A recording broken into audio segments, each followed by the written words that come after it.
चौथे दिन का आज खेल खत्म हो गया और आज ऑस्ट्रेलिया ने 123 रन पे 4 विकेट से आगे खेलना शुरू किया।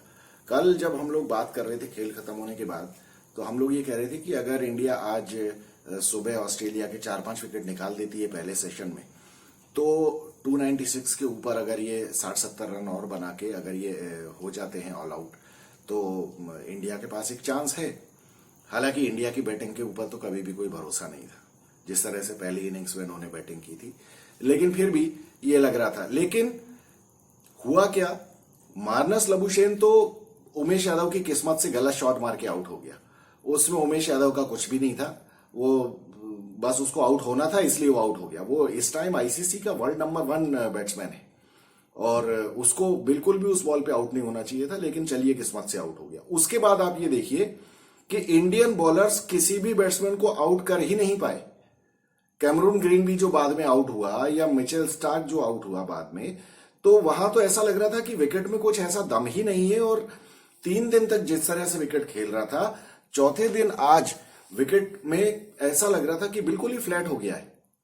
और ऐसा कभी कभी टेस्ट मैचेस में होता है कि पहले 3 दिन विकेट अच्छा खेलता है और उसके बाद बिल्कुल ही फ्लैट हो जाता है। तो आज ऑलमोस्ट एकदम ही फ्लैट था। आज देखिए क्या हुआ, 4 विकेट पे ऑस्ट्रेलिया ने खेलना शुरू किया और उसके बाद मार्नस लबुशेन तो जल्दी आउट हो गया, लेकिन कैमरून ग्रीन और एलेक्स कैरी, अब एलेक्स कैरी जैसे बैट्समैन ने आज 65 रन बना दिए और उसने अपनी मर्जी से रन बनाए। जब उसको मारना था उसने मारा, लूज बॉल्स पे खूब शॉट मारे उसने, और वो लग ही नहीं रहा था कि वो आउट होगा। उसके बाद कैमरून ग्रीन जब गलती से आउट हो गया, वो तो खुद ही अपनी गलती से ही आउट हुआ है, क्योंकि वो इतना ज्यादा प्रेशर में खेल रहा था कि वो पता नहीं, उसको रन बनाने में बहुत ही ज्यादा परेशानी हो रही थी। वो किसी तरह आउट हो गया और उसके बाद मिचेल स्टार्क, जैसा बताइए आप, टेल एंडर इनसे आउट नहीं हुआ, उस तक ने 40-44 रन ठोक दिए। फिर तो मतलब मुझे तो तभी समझ में आ गया था कि अगर ये 444 रन का जो टारगेट ऑस्ट्रेलिया ने सेट किया है इंडिया के लिए, अगर ये किसी विकेट पे बन सकता है, तो वो यही विकेट है जिसमें कि शुरू के 3 दिनों में बैट्समैन को बहुत तकलीफ हो रही थी। और इंडिया ने फिर अपना जलवा दिखा दिया।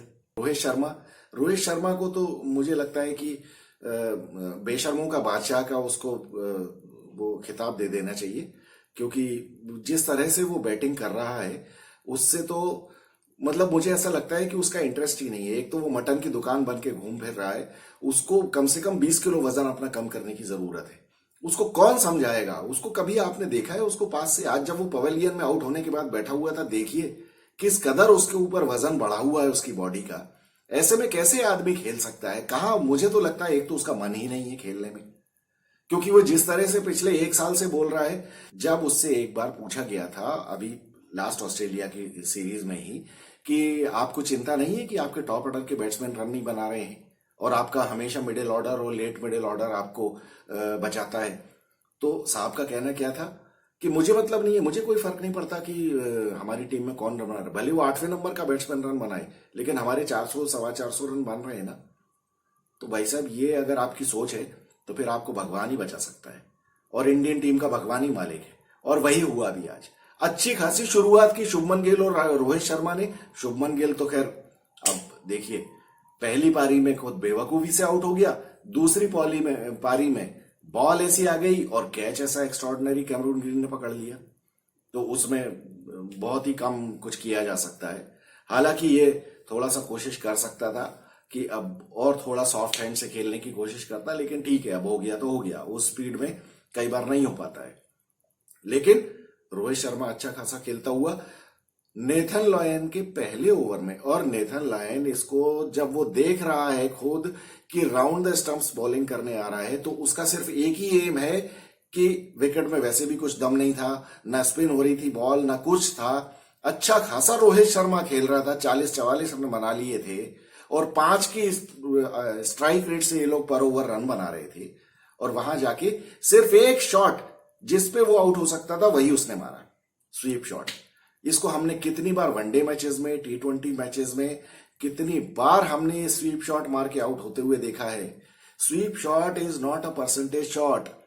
उसमें परसेंटेज बहुत कम होती है। जब आप हॉरिजॉन्टल बैट देते हैं तो हॉरिजॉन्टल बैट में सिर्फ इतनी चौड़ाई होती है बॉल को कनेक्ट करने के लिए। वर्टिकल बैट से खेलने में पूरा बैट आता है जो बॉल को रोकने में काम आता है, लेकिन कौन समझाए। जब आप दिमाग घर पे रख के आए हो और आपको इतनी ज्यादा चर्बी चढ़ी हो कि आपको तो अब वर्ल्ड कप तक तो आप कप्तान हो ही, तो अब आपका कुछ होने वाला नहीं है। तो खेलो जो मर्जी। और मुझे लगता है कि बैंक बैलेंस भी बहुत हो गया है और बस मन भी भर गया है। अब लगता है मुझे इसको कि अब इसको खाना पीना इसका इसका ज्यादा शौक हो गया है और प्रैक्टिस वैक्टिस से इसको कोई मतलब नहीं है। अब इसका बस रिटायरमेंट ज्यादा दूर नहीं है और रिटायरमेंट ये नहीं लेगा तो ये टीम से खुद ही निकल जाएगा, क्योंकि जिस तरह की परफॉर्मेंस इसकी हो रही है, ना तो कप्तानी इसको आ रही है और ना ही बैटिंग कर पा रहा है। अच्छा खासा खेलते हुए इतना गंदा शॉट मार के, मतलब 91 रन्स पे एक विकेट, उसके बाद 92 पे दूसरा और 93 पे तीसरा। मतलब देखिए, खरबूजे को देख के खरबूजा रंग बदलता है, वहां पूरा पुजारा को भी पता नहीं क्या शौक चल रहा है रैंप शॉट मारने का। जिस तरह से एलेक्स कैरी और मिचेल स्टार्क ने आज बैटिंग की है, उसको देखते हुए तो ये बिल्कुल ये लग रहा था कि इस विकेट के ऊपर जब तक बैट्समैन खुद नहीं चाहेगा तब तक वो आउट नहीं हो सकता है। इंडिया के पास इतना अच्छा मौका था। अगर आज इंडिया 150 रन पे एक विकेट पे जाती है, 170 पे एक विकेट पे जाती, तो ऑस्ट्रेलिया के हाथ पैर फूल गए होते। अभी वो तो बाद में कोहली और रहाणे ने कुछ संभाला है। अब 100 इनको 280 रन अभी और बनाने हैं। 280 रन देखिए, लास्ट डे में 280 रन बनते हैं, खासतौर पे जितना फ्लैट विकेट है और बॉलर्स के लिए कोई मदद नहीं है। मुझे लगता है कि प्लस और माइनस 5% ये विकेट का बिहेवियर ऐसा ही रहने वाला है। अब इनको आइडियली अगर कल के पहले एक घंटे में ये विकेट नहीं गिरा तो ऑस्ट्रेलिया का भी प्रेशर बढ़ना जरूरी है और बढ़ जाएगा उनका। लेकिन प्रॉब्लम इंडियन बैट्समैन के साथ ये है कि अगर बॉलर इनको आउट नहीं करता है ना, तो ये खुद आउट हो जाते हैं कुछ ना कुछ बदतमीजी का शॉट खेल के।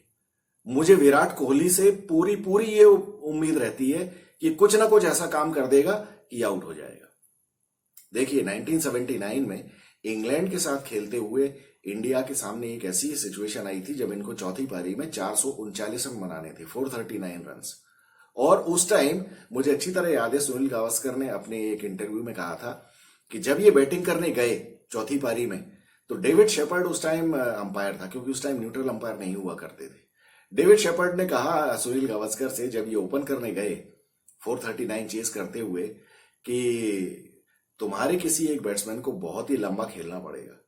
और देखिए मैच के आखिरी दिन जब सुनील गावस्कर 221 रन बना चुके थे, उस टाइम डेविड शेपर्ड ने कहा, अरे मैंने तुमको इतना सीरियसली लेने के लिए थोड़ी कहा था ये। और इंडिया उस मैच को हारी तो नहीं, लेकिन जीत भी नहीं पाई और सिर्फ 10 रन का डिफरेंस रह गया। इंडिया ने 429 रन बनाए थे। तो देखिए, अभी विराट कोहली और विराट कोहली की बीवी, ये दोनों सुनील गावस्कर से लड़ने झगड़ने में तो बहुत आगे रहते हैं, ट्विटरबाजी करने में, लेकिन उनकी तरह बैटिंग करके दिखाओ जरा। अभी कल का दिन पड़ा है, देखते हैं विराट कोहली कितने रन बनाता है। और विराट कोहली को बनानी चाहिए। अब नहीं बनाओगे तो कब बनाओगे? विकेट में ऐसा कुछ भी नहीं है। जब मिचेल स्टार्क 40 रन और एलेक्स कैरी 65 रन बना सकता है, तो तुम तो विराट कोहली हो।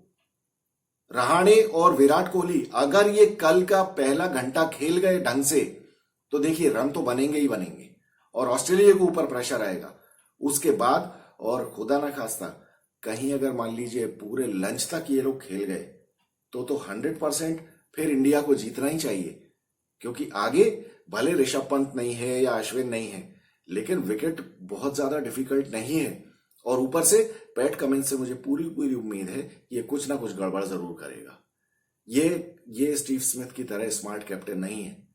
तो देखिए, अब इंडिया कितना भी बुरा खेले, लेकिन आखिर हम इंडियंस जो हैं वो हमेशा इंडिया की जीत की ही उम्मीद करते हैं। तो हमें तो फिर भी कोई कुछ भी कहे, विन प्रेडिक्टर बताए कि इंडिया के 5% चांसेस है, लेकिन फिर भी हमको तो लगता है कि नहीं, अभी तो अब विराट कोहली और रहाणे कल आउट ही नहीं होंगे और पूरे 280 रन यही बना देंगे। तो देखते हैं कल क्या होता है। मजेदार मैच होगा, या तो बहुत बड़ी दिल पे चोट लगेगी, या फिर कुछ मजेदार होगा। देखिए, हारे या जीते कुछ भी हो, जीते तो खैर सवाल ही नहीं उठता, बहुत खुशी की बात है, लेकिन अगर हारे भी तो कम से कम फाइट होनी चाहिए। ये इस तरह से नहीं, सरेंडर करके नहीं हारना चाहिए। तो अब इज्जत का सवाल है। रोहित शर्मा ने तो अपनी इज्जत की कोई चिंता की नहीं।